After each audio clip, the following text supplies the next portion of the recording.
하나님의 은혜를 그리고 하나님의 임재를 경험할 수 있는 은혜로운 찬양 진심으로 감사를 드립니다. 하나님께서 이 공간에 함께 하실 뿐만 아니라 하나님께서 이 자리를 찾으신 우리 모든 성도님들의 마음속에 이 시간 임재해 주시고 직접 말씀해 주시기를 주님의 이름으로 축원을 드립니다. 우리 찬양에서도 말씀해 주셨지만 우리 추수감사절을 맞아서 우리 새롭게 또 오랜만에 우리 로마린다를 찾아주신 성도님들도 보이시고요. 그리고 여러분들께서 각 고향으로 또 새로운 곳으로 많이 떠나신 모습도 보게 됩니다. 우리 모든 분들께서 어디 계시든지 하나님의 임재와 또 하나님께 예배드리는 우리 은혜로운 하나님의 백성으로 계속 우리 행진 또 하늘 본향을 향해 나아가시기를 간절히 바랍니다.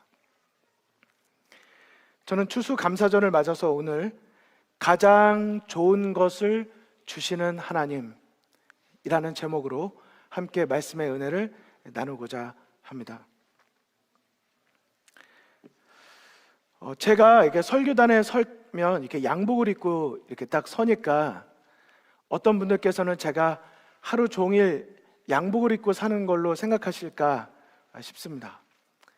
하지만 막상 목회 현장은 늘 그렇지만은 못합니다. 한국에서는 늘 양복을 입고 월요일부터 출근을 해서 일주일 내내 양복을 입고 살았던 게 사실인데 미국으로 오니까 미국 목회 현장은 조금 다르더라고요. 제가 처음에 와서 병원 방문을 갈 때 제가 당연히 병원이니까 좀 갖춰 입고 가야 된다고 생각을 하고 양복을 입고 갔더니 저 혼자 양복을 입고 왔더라고요. 어떤 목사님은 면바지, 어떤 목사님은 청바지. 목회부 회의를 한다고 처음 로마린다에 이사 온 다음에 양복을 입고 갔더니 저만 양복을 입고 왔더라고요. 어떤 목사님은 긴 바지, 어떤 목사님은 반바지, 어떤 목사님은 슬리퍼. 저는 양말에 구두까지 신고 갔는데 어떤 목사님은 맨발에 슬리퍼인 것을 보고 저는 충격을 받았습니다. 그런데 전 그쪽이 조금 결례가 아닌가 생각을 했는데 오히려 제가 양복을 입고 오는 거를 더 부담스러워 하시더라고요. 좀 편하게 대하면 좋겠다. 그래서 저도 이제는 면바지에 남방에 좀 이렇게 입고 다니다 보니까 저도 그게 많이 익숙해진 것 같아요. 하루에도 전화를 정말 어쩔 때는 한 20통을 전화를 받고 어쩔 때는 이 창에 띄워놓은 카톡이 한 7개는 동시에 이렇게 막 할 때가 있어요. 여기에 이거 말하고 여기 대답하고 그러다 보면 또 다른 게 오고 막 얘기할 때가 있고 하루에도 옷을 여러 번을 갈아입습니다. 장례식장 갔다가 양복 벗고 갈아입고 또 집에서 너무 힘들게 있으면 그러니까 또 갈아입고 있다가 조금 있다가 또 청년 만나러 갈 때는 청바지 입고 또 갔다가 또 돌아오면 또 반바지 입고 좀 있다가 어쩔 땐 이런 생각이 들 때가 있어요. 저희 아이들이 나갈 때 제가 편한 옷 입고 나갔는데 그걸 보고 나갔는데 집에 돌아왔는데 제가 똑같은 복장을 입고 있으니까 우리 아빠는 늘 집에만 이러고 앉아있나 보다 이렇게 생각할 것 같은 염려가 있을 때가 있어요. 제가 아이들한테 얘기를 가끔은 좀 불안해서 이야기를 합니다. 나 종일 이러고 있던 거 아니야. 나 오늘 좀 바빴어. 옷도 몇 번 갈아입었고 이렇게 보냈어. 요즘에는 지난 일주일은 더더욱 바빴습니다. 정말 시간대별로 바빴던 것 같아요. 그런데 아무리 분주하게 지내도 제가 잊지 않으려고 노력하는 것이 하나 있습니다. 옷을 몇 번을 갈아입든지 중요하지 않고요. 카톡을 몇 개를 띄워놨든지 중요하지 않고요. 저도 지금 이미지 변신하려고 어제 금요일날 정상회에서도 이렇게 하면서 항상 바쁘신 목사님 이렇게 왔는데 좀 바쁜 이미지를 탈피하고 싶어요. 그런데 아무리 분주하고 바빠도 제가 놓치지 않으려고 잊지 않으려고 하는 것이 있습니다. 마치 예수님께서 그러셨던 것처럼 저도 아무리 분주한 시간을 보내더라도 저의 마음의 관심사가 하늘에서 놓쳐지지 않으려고 노력을 합니다. 내 마음속에 있는 하나님에 대한 사랑, 예수님의 재림에 대한 소망, 그리고 하나님에 대한 믿음, 풀어야 될 숙제가 여전히 많고 여전히 해결해야 될 일들이 많고 오늘도 만나야 될 일이 많고 연락해야 될 일이 아무리 산적해 있어도 그래도 제 마음속에 잊지 않으려고 하는 한 가지는 나는 이 땅에 거하고 있지만 하나님의 나라를 기억하고 하나님의 나라를 준비하며 사는 재림 성도의 삶을 잊지 않으려고 노력하는 것입니다. 오늘 안식일에 예배를 드리실 때에도 그런 안식일이 되셨으면 좋겠습니다. 내가 하나님께 예배 드리고 돌아가는 그 어떤 것으로 끝나는 것이 아니라 오늘 이 한 시간의 예배를 통하여 다시 한번 내 마음속에 하늘을 생각하고 예수님의 재림의 약속이 나에게 소망이 되고 기억하는 것이죠. 맞아, 이 땅이 내 삶의 전부가 아니라는 것을. 나는 이 땅에 있지만 하늘에 속한 사람임을 다시 기억하는 것입니다. 그런 예배, 그런 안식일이 되셨으면 좋겠어요. 이번 11월 한 달 동안에는 여러분과 저, 나의 하나님, 우리 하나님은 어떤 하나님인가를 우리가 묵상하고 있습니다. 여러분에게 나의 하나님은 어떤 분이십니까? 오늘은 아주 단순하게 이렇게 여쭙고 싶어요. 하나님은 여러분에게 무엇인가를 주시는 분이신가요? 아니면 여러분이 하나님께 뭔가를 드려야만 하는 하나님은 받으시는 분이신가요? 한번 생각해 보실까요? 일주일 동안 여러분이 하나님과 동행하셨다면 그 하나님은 여러분이 잊지 않고 하나님께 뭘 드려야 되는 그런 하나님이신가요? 아니면 내가 잊고 지냈을지 몰라도 여전히 내 곁에서 나에게 무엇인가를 주고 계시는 분이신가요? 여러분의 하나님, 나의 하나님은 어떤 하나님이신가요? 우리 제7일 안식일 예수재림교회는 28가지 믿음의 신조를 가지고 있습니다. 그 중에 첫 번째는 하나님의 말씀 성경이고요. 두 번째는 트리니티, 삼위일체이고요. 세 번째가 이제 성부 하나님부터 시작이 됩니다. 그 세 번째에 있는 내용을 여러분에게 잠깐 읽어드릴게요. 이거 되게 생소하게 들으실 수도 있는데 오늘부터 익숙하게 받으시면 좋겠어요. 여러분과 제가 다니고 있는, 우리가 믿고 있는 세 번째 신조입니다. 읽어드리겠습니다. 영원하신 아버지 하나님은 모든 창조물의 창조주, 근원, 유지자, 통치자이시다. 그분은 공의롭고 거룩하며 자비롭고 인자하며 노하기를 더디하며 변함없는 사랑과 진실하심이 한량이 없는, 제한이 없는, 끝이 없는 분이시다. 성자와 성령 안에 드러난 성질과 능력들은 아버지에 관한 계시이기도 하다라고 말했습니다. 여러분, 여러분과 제가 믿고 있는 하나님이 창조주이시고 모든 것의 근원이 되시고 모든 것을 유지하고 계신 유지자이시고 이 모든 것을 다스리시는 통치자가 되신다고 하는 사실인 것입니다. 마태복음 24장에 보면 예수님의 재림의 날에 대한 말씀 가운데 다음과 같은 말씀을 하고 계십니다. 그러나 그 날과 그때는 아무도 모르나니 하늘의 천사들도 아들도 모르고 오직 아버지만 아시느니라. 자, 그 다음 노란색 글씨를 같이 한번 읽어보실까요? 시작. 노아의 때와 같이 인자의 임함도 그러하리라. 예수님께서 예수님의 다시 오실 재림에 관해서 설명하시면서 예수님이 말씀하신 건 한 가지였습니다. 노아의 때와 같겠다고요. 제가 이 부분에 대해서는 여러 번 말씀을 드린 적이 있었습니다. 여러분, 노아의 때의 특징이 무엇이었을까요? 노아의 때에는, 왜 노아의 가족 외에는 모든 사람들이 다 기별을 듣고 홍수가 있을 것을 미리 알았고 들어갈 수 있는 방주가 다 준비되었음에도 불구하고 구원의 방주로 들어가지 않았을까요? 그들은 왜 결국 멸망, 심판 미리 알고도 그런 결과에 들어가게 되었을까요? 그 부분에 대해서 부조화 선지자 90쪽은 아주 분명하게 이렇게 말합니다. 잘 보십시오. 하나님께서는 홍수 전에 살았던 이 사람들에게 풍요한 선물을 많이 주셨다.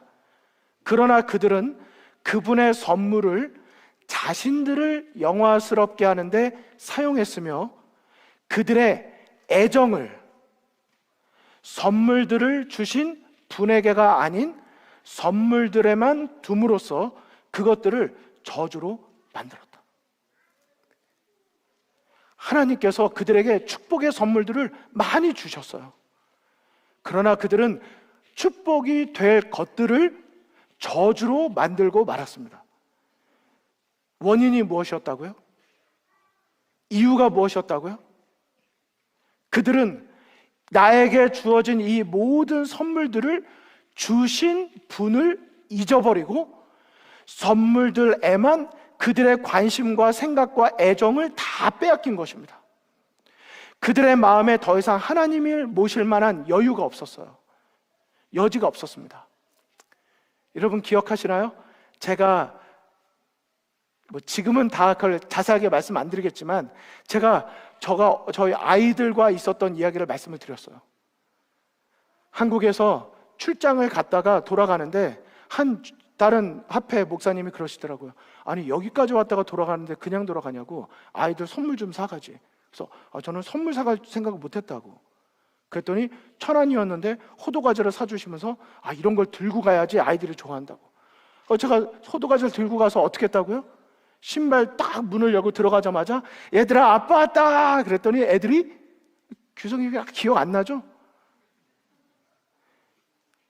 제가 신발장 딱 들어가자마자 아이들이 늘 달려서 저한테 안겼는데 아빠 왔다 그러고 딱 앉았더니 애들이 제가 사온 선물에는 아무 관심이 없어요. 아빠가 온 게 기쁘니까, 아빠가 그들에겐 전부니까. 오랜만에 왜 또 출장을 가냐고. 그런데 출장이 반복되고 제가 선물을 매번 사오기 시작하니까 어느 날 얘들아 아빠 왔다 그랬더니 안 와요. 뭐가 와야 되는데 이미 제 손에 있는 선물들은 다 뺏어가고 아빠는 잊혀지고 그들의 마음이 가는 거예요. 그 전에는 제가 어디를 간다 그러면 아이들이 저한테 물었어요. 아빠 언제 와? 요번에 한 5일 걸려. 그러면 5일? 너무 길어. 그런데 제가 선물이 반복이 되다 보니까 아이들이 저한테 묻는 것 같아요. 아빠 출장 또 안 가세요? 전에는 자그마한 거 하나만 사와도 너무 기뻐하고 감사해서 야 이거 너무 좋다 막 이랬던 아이들이 지난번 선물과 요번 주 선물을 비교하면서 아빠가 더 큰 거 사오면 막 더 큰 거야. 아빠도 더 큰 거 사왔어. 그럼 막 야 아빠 이렇게 사왔다? 이제 평가하기 시작하죠. 저울질을 하는 거예요. 지난번에 사온 것보다 오케이 감사해요. 받아들일게요. 하지만 다음에 알죠? 또 이런 식이면 때로는 말로 하지 않아도 눈빛과 마음으로 다 전달되는 게 있죠. 저는 점점 압박감을 받고 출장을 어디론가 또 가야 될 것만 같고 이번엔 지난번보다 더 큰 걸 사와야만 될 것 같은. 처음에는 아빠의 마음을 이해한 아이들이 그냥 그것만 가지고도 감사하고 나의 그 선물이 우리의 서로의 마음과 애정을 나누는 좋은 도구가 되었는데 어느 순간부터인가 자리가 바뀌어 버려요. 선물이 더 중요하고 관계는 잊혀져 가는. 어떠신가요? 우리 마지막 찬양 감사에 부르시면서 1년 동안에 감사하는 것을 돌아보자고 말씀하셨는데, 우리가 하나님께 드리고 있는 감사는 어떤 감사인가요? 선물들을 주신 분에 대한 그 감사인가요? 아니면 그분이 주신 선물들에 우리의 마음이 뺏겨져 있나요? 예수님은 마태복음 6장에 산상본을 쭉 말씀하신 다음에 이렇게 말씀하셨습니다. 한 사람이 두 주인을 섬기지 못할 것이니 혹 이를 미워하고 저를 사랑하거나 혹 이를 중히 여기고 저를 경히 가볍게 여김이라. 너희가 하나님과 재물을 겸하여 섬기지 못하느니라. 분명히 말씀하셨어요. 그러므로 내가 너희에게 이르노니 목숨을 위하여 무엇을 먹을까, 무엇을 마실까, 몸을 위하여 무엇을 입을까 염려하지 말라. 목숨이 음식보다 중하지 아니하며 몸이 의복보다 중하지 아니하냐. 공중의 새를 보라. 심지도 않고 거두지도 않고 창고에 모아들이지도 아니하되 너희 하늘 아버지께서는 기르시나니 너희는 이것들보다 귀하지 아니하냐. 하나님은 오늘, 그리고 예수님은 그 당시에 이 세상에 있는 많은 것들로 여러분을 평가하지 말고 여러분 모두가 이 모든 것들보다 귀하다는 것을 하나님 아버지의 마음을 이해하기를, 기억하기를 원하셨습니다. 너희 하늘 아버지께서 이 모든 것이 너희에게 있어야 할 줄을 뭐 하신다고요? 아시느니라. 우리의 필요를 다 아시는 하나님, 우리가 필요한 어떤 것들을 우리의 마음을 관심을 갖기보다는 내게 필요한 모든 것들을 아시는 하나님을 놓치지 않는 신앙이 참신앙이 되는 것입니다. 마태복음 7장 9절로 11절엔 예수님이 이렇게 말씀하셨어요. 너희 중에 누가 아들이 떡을 달라 하는데 돌을 주고 생선을 달라 하는데 뱀을 줄 사람이 있겠느냐. 혹시 진짜 이런 경험 해보신 분 계세요? 우리 아버지, 우리 어머니 아무도 안 계시잖아요. 제가 한번 그런 얘기를 들은 적이 있어요. 조직 폭력배도 자기의 아들에게는 착하게 살라고 이야기한대요. 나처럼 되라 이렇게 말하는 조직 폭력배가 없대요. 너는 착하게 살아야 된다고, 너는 바르고 행복해야 된다고. 그게 아버지 마음이라고요. 그런 아버지의 마음을 주신 분이 누구세요? 하늘 아버지입니다. 여러분과 제가 믿고 예배드리고 찬양하고 기도드리고 있는 우리의 하늘 아버지세요. 그 아버지께서 말씀하시는 거예요. 너희들이 원하는 것보다 나는 더 좋은 걸 주기를 원한다고. 하물며 하늘에 계신 너희 아버지께서 구하는 자에게 무엇으로요? 좋은 것으로 주시지 않겠느냐. 하나님은요, 우리에게요 필요한 것을 주시지만 좋은 것을 주시는 분이십니다. 질문을 드립니다. 하나님께서 여러분에게 주신 좋은 것들을 한번 잠깐 생각해 보실까요? 여러분의 삶에 하나님께서 나에게 베푸신 은혜, 나에게 주신 좋은 것들을 생각해 보십시오. 지금까지 내가 하나님께 받은 것 중에 가장 좋은 선물이 뭐였는지 지금 생각해 보십시오. 무엇입니까? 지금 내 옆에 있는 가족? 지금 내 옆에 있는 분입니까? 아니면 지금 바깥에 세워둔 차입니까? 아니면 최근에 오픈한 병원입니까? 아니면 내가 최근에 얻은 어떤 명예, 어떤 패스권, 어떤 그 무엇입니까? 하나님이 여러분에게 진짜 주신 최고의 선물이 뭐라고 생각하십니까? 하나님이 주신 거라고 생각하니까 갑자기 또다시 그분이 우리에게 주신 눈에 보이는 물건들이 생각나시나요? 저는 이것이라고 생각합니다. 예수님의 십자가가, 아니 십자가에 달리신 예수님이 여러분과 제가 하나님께 감사할 모든 것의 처음이자 마지막 하나님의 선물이요 우리의 하나님께 드릴 이유가 된다는 것을 기억하시기 바랍니다. 요한복음 3장 16절 아시죠? 하나님이 세상을 이처럼 사랑하사 독생자를 주셨으니 했는데요, 제가 이제 꼭 미국에 와서가 아니라 제가 요즘에 이제 자꾸 이제 영어를 보려고 저도 노력을 하는데 영어로 보니까 더 와닿는 게 많더라고요, 표현이. 근데 여기 보니까 뭐라고 써있어요? 이거 NIV 성경인데요. He gave. 하나님은 주시는 분이세요. 이미 주셨어요. His one and 그 다음 뭐라고 되어 있습니까? 말씀해 주세요. 뭐라고 되어 있어요? 그냥 독생자 이러니까 별로 안 와닿는데 one and only. 발음 괜찮았나요? only가 무슨 뜻입니까? 하나밖에 없는 거예요. 그냥 하나지만 나의 아들인데 오직 하나밖에 없는 아들을 생명을 다하도록 주셨다는 사실입니다. 이것으로 은혜가 안 되시나요? 오늘 하루 종일 묵상해 보시기 바랍니다. 이번 땡스기빙 내내 묵상해 보시기 바라요. 예수님이 십자가에서 우리를 위해 돌아가 주신 그 독생자 아들 예수님을 주신 그것만으로도 우리는 하늘 아버지께 감사할 것이 얼마나 많은지 모르는 것입니다.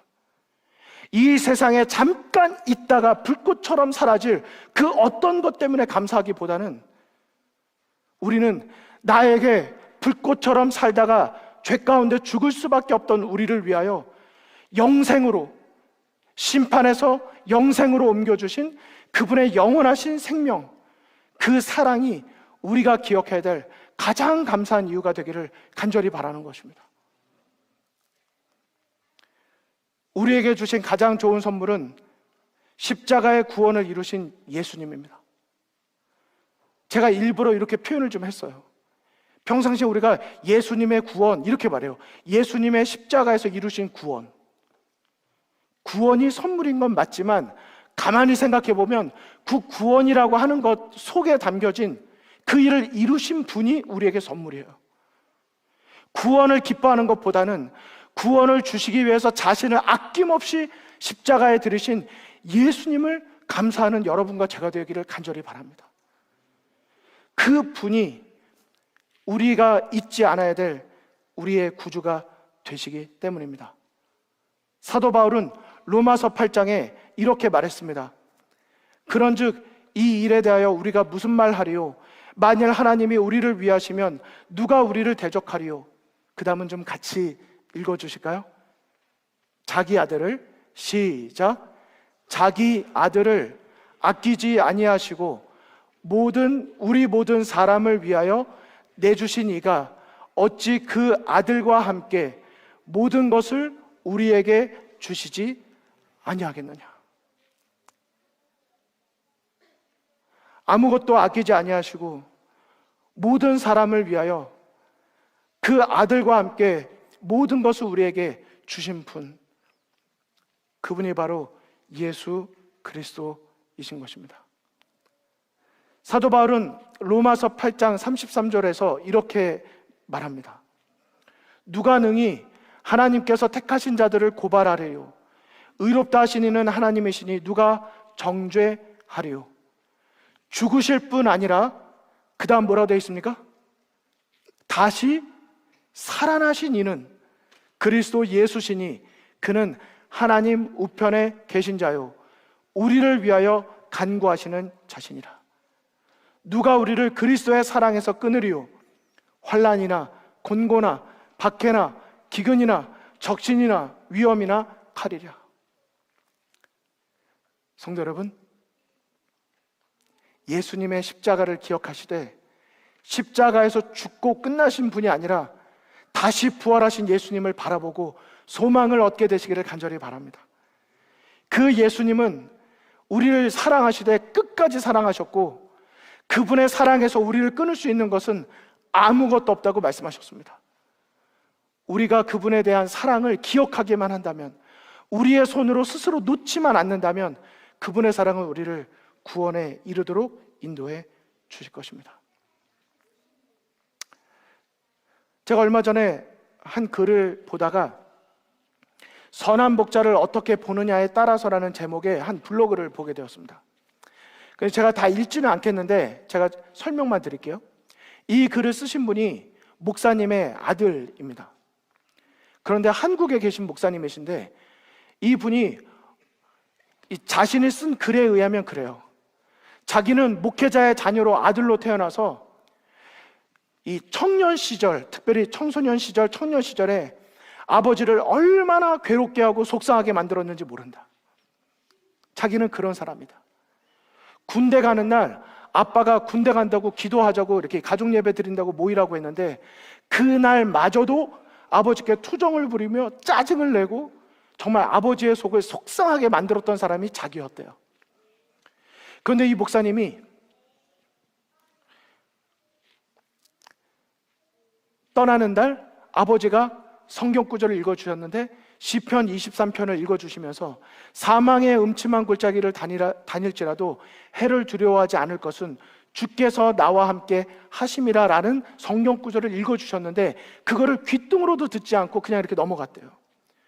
그런데 군대를 들어가게 되고 자기의 삶을 살아가면서 한순간 한순간 아버지가 읽어주신 그 성경절, 주께서 나와 함께 하심이라, 선한 목자 되신 하나님, 나와 함께 하시는 하나님에 대한 생각들을 조금씩 하게 되고 그 목사님은 결국 나중에 목회자가 되기로 결심을 하고 아버지의 하나님을 나의 하나님으로 모시게 됐다고 이야기를 하였습니다.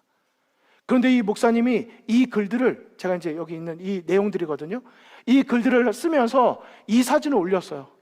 직접 예수님 계셨던 그 땅에 가가지고 정말 성지순례를 하면서 그 생각을 하면서, 야, 예수님은 선한 목자가 되시고 우린 양이 되고 양을 지키시는, 막 이러면서 자신은 나름대로 환상 속에 있었다는 것입니다.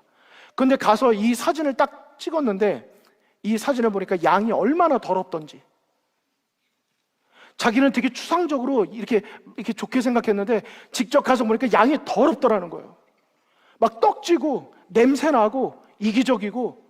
그런데 더 놀란 게 있었대요. 목자 때문에 놀랐대요. 자기는 늘 예수님 선한 목자라면 예수님은 이렇게 거룩한 옷을 입고 인자한 모습을 쓰고 이런 목자를 생각했는데 직접 가서 목자를 보니까 이 목자가 얼마나 촌스럽고, 목자가 막 밥도 이렇게 막 먹고 양들 지키는데 정신없고 한 마리 양도 지키려고 정말 애를 쓰지만 그렇게 좋은 모습이 아니었다는 것입니다. 그러면서 여기에 이런 글들을 썼어요. 제가 지금 읽어드릴 수 없습니다. 근데 여기 읽어드렸던 내용에 보면 귀엽고 하얀 어린 양은 어디서도 찾아볼 수가 없었다. 그리고 그게 내 모습이라는 걸 알았다는 거예요. 그리고 목자가 하는 모습들을 보고 목자는 힘들고 거친 직업이라는 사실을 알게 되었다. 한 마리 양을 지키기 위하여 목자가 얼마나 고생을 하고 어떤 헌신을 하는지를 나중에서야 알게 되었다는 것입니다. 그러면서 우리 이 목사님께서 우리는 다 양 같아서 그릇 행하여 각기 제 길로 갔지만 그런 양들을 찾아오신 그 선한 목자 되신 예수님을 생각하면서 자기의 생각에 이렇게 바뀜이 있었대요. 자기는 선한 목자 그러면 멋진 목자라는 생각이 있었대요. 그냥 선한 목자 그러면 멋진 목자. 근데 알았대요. 선한 목자는 멋진 목자가 아니라는 사실을. 선한 목자는 나에게 맡겨진 한 마리 양을 끝까지 책임지는 목자가 선한 목자라는 사실을 깨달았다. 자기 몸이 더러워져도 그 양 한 마리를 위하여 자기의 모든 조건을 하나도 생각하지 않고 오직 양의 지킴만, 돌봄만 생각하는 이가 선한 목자라는 사실을 깨달았다는 사실입니다. 여러분, 아멘이지 않습니까? 요한복음 10장 11절로 13절, 나는 선한 목자라. 그리고 보니까 저도 이제 눈에 보여요. 선한 목자는 멋진 목자가 아니에요. 그리고 저는 이 사진, 사진이죠? 보니까 손에 보니까 못자국이 있어요. 선한 목자는 양들을 위하여 목숨을 버리거니와 삭구는 목자가 아니요 양도 제 양이 아니라 이리가 오는 것을 보면 양을 버리고 달아나나니 이리가 양을 물어 가고 또 해치느니라. 달아나는 것은 그가 삭군이 까닭에 양을 돌보지 아니함이라. 그리고 마지막 말씀이 이것입니다. 나는 선한 목자라. 나는 내 양을 알고 양도 나를 아는 것이, 아버지께서 나를 아시고 내가 아버지를 아는 것 같으니 나는 양을 위하여 목숨을 버리노라. 뭐라고 하셨습니까? 선한 목자는 목자는 양을 알고 양은 목자를 안다 하였습니다. 여러분에게 질문을 드립니다. 오늘 말씀을 통하여 다시 한번 나의 하나님을 내가 알고 있는지 돌아보시기를 바랍니다. 나의 목자는 어떤 목자인가? 어떤 하나님인가? 나 하나의 구원을 위하여 자신의 모든 것을 아낌없이 희생할 준비가 되어 있는 분, 그분이 바로 여러분과 저의 하나님이라는 사실입니다. 무엇으로 인하여 감사하시겠습니까? 그분이 여러분에게 무엇을 해주신 것 때문에 감사하시겠습니까? 아니면 아낌없이 모든 것을 주셨기 때문에, 그 주시는 사랑 때문에 나에게 선물들을 주신 그 분, 하늘 아버지를 감사하시겠습니까? 탕자의 비유 아시죠? 탕자는 돼지 쥐염 열매로 그가 굶주렸기 때문에 아버지께로 돌아왔다고 우리가 알고 있습니다. 그러나 여기 누가복음 15장 20절에 보면 이에 일어나서 아버지께로 돌아가니라 아직도 거리가 먼데 아버지가 그를 보고 측은히 여겨 달려가 목을 안고 입을 맞추니. 탕자가 아버지께로 돌아갈 수 있었던 것은 배고팠던 이유도 있었지만, 이런 모습, 있는 모습 그대로 아버지께 돌아가면 아버지는 나를 받아줄 것이라고 하는 아버지의 사랑에 대한 믿음이 있었기 때문에 돌아갔던 것이지, 단순히 배고팠기 때문에 아버지께 돌아갔던 것이 아니었습니다.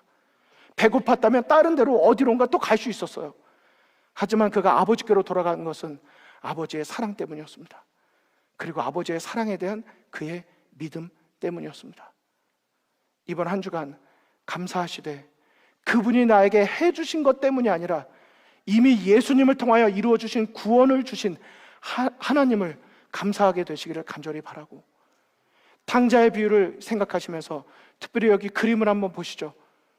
아버지의 눈에 맺힌 눈물을 묵상해 보시기 바랍니다. 또 하나의 그림을 더 보여드릴게요. 저는 이게 좀 더 현실적으로 묘사했다고 생각해요. 탕자가 돌아올 때 옷이나 제대로 입었을까요? 아버지가 이렇게 안으면 목을 어깨에 했기 때문에 코가 딱 몸에 닿을 수밖에 없어요. 뺨과 뺨을 댔으니까. 냄새가 가장 지독하게 날 수 있는 순간입니다. 그러나 아들에게서 냄새 난다고 저리 가라고 하지 않고 그 아들을 있는 그대로 아버지는 안아주었다는 사실입니다. 내 양은 내 음성을 들으며 나는 그들을 알며 그들은 나를 따르느니라. 이번 한 주간 정말 마음 깊이 나는 무엇을 감사할 것인가를 생각하기보다는 나는 누구를 감사할 것인가를 묵상하시고, 우리에게 예수님을 통하여 구원을 이루어주신 하늘 아버지, 내가 돌아오기를 원하시는, 기다리시는 하늘 아버지께로 우리 돌아가는 여러분과 저, 우리 모두가 되기를 간절히 바라면서 말씀을 마치겠습니다.